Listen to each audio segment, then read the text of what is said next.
We are on the Sarpayajna of Janamejaya.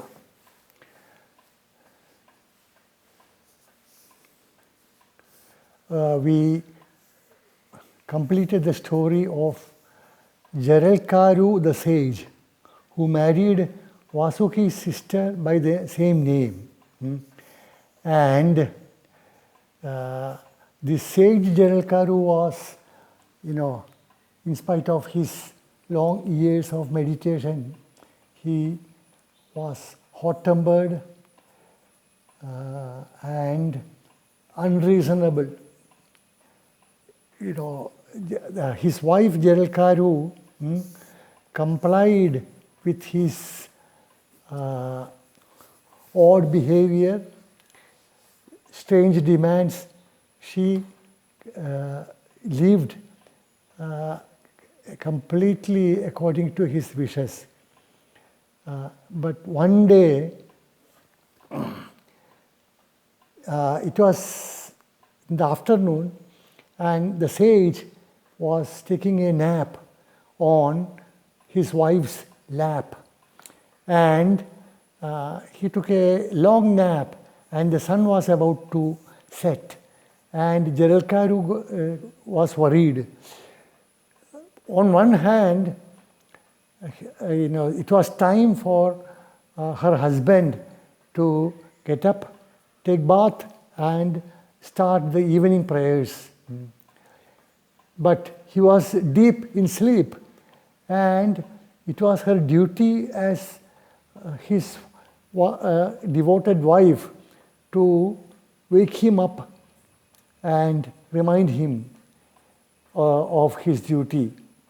But on the other, she was scared because he was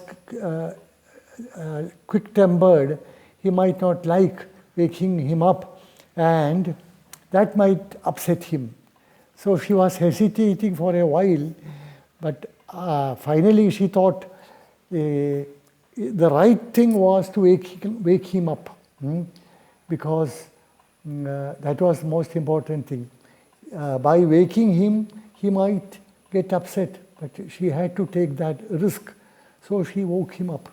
And the sage opened his eyes. Why, what's the matter? Why did you wake me up? Look, the sun is about to set. It is time for you to, for your Sandhya Vandana, evening prayers. Then sage Jaralkaru said, how dare the sun set when I am still asleep? The sun would have to wait.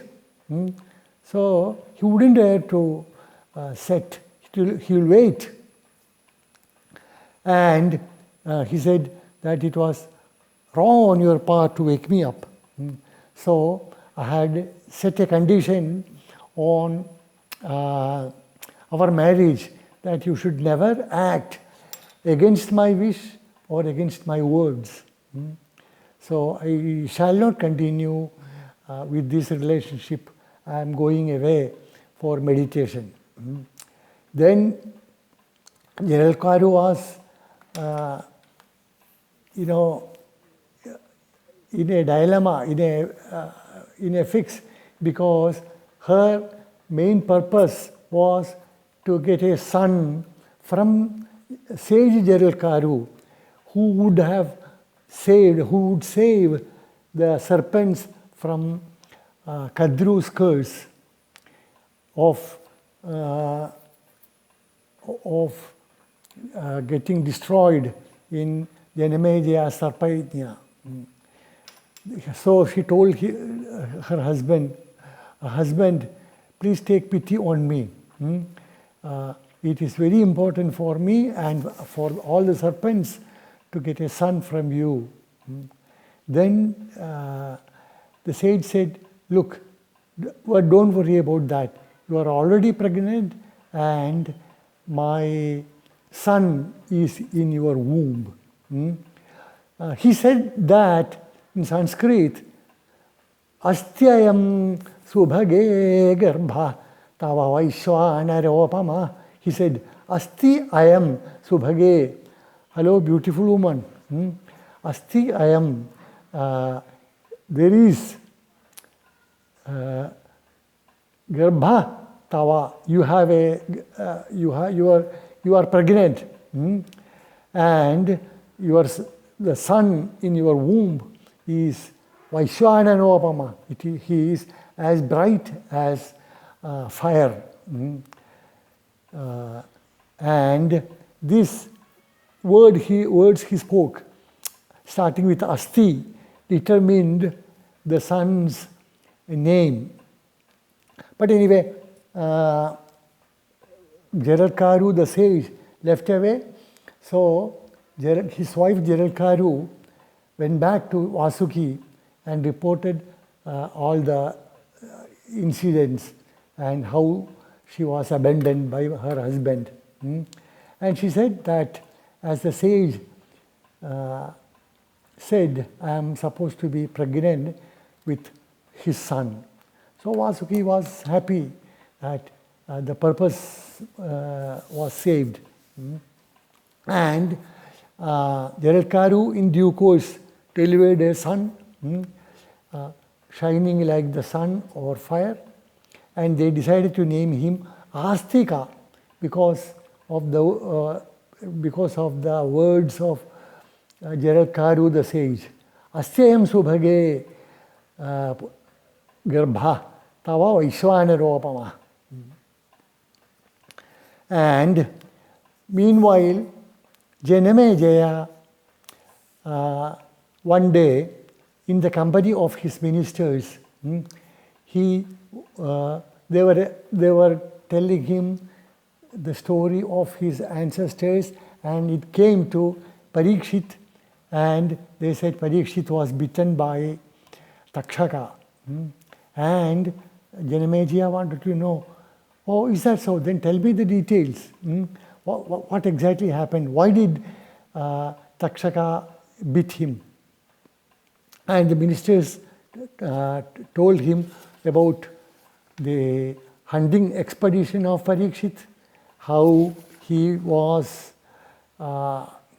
acted rudely by throwing a dead snake on sage Shringi's father, not Kaushika, I forget the name for a minute. Yeah, I'll remember. And how his son Shringi cursed Parikshit that he would be bitten by Takshaka in 7 days' time. And when Shringi's father was told about it, he said it was very unfair to curse the king. He didn't commit such a sin which deserved such this curse. So he sent his disciple to King Parikshit, informing him of this curse. So Parikshit was naturally scared, and he called his ministers, and they consulted among them and decided to build a very safe place for the king to live on the river bed of Ganga.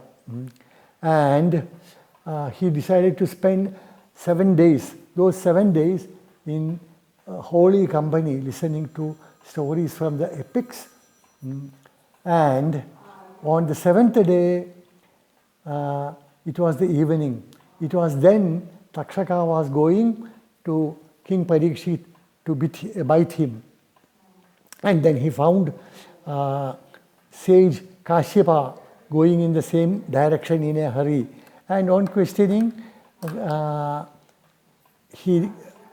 Takshaka came to know that he was a great mandrika with powerful mantra to cure any poison. So Takshaka tested him by biting a banyan tree, which burned out and became ashes in no time. And the sage sprinkled some mantra, water with chanted mantra, and sprinkled it on the ashes, and it sprouted as before as a huge banyan tree. And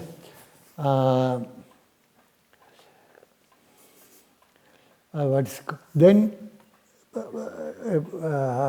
Takshaka gave the sage Kashyapa with a lot of gifts and persuaded him to return.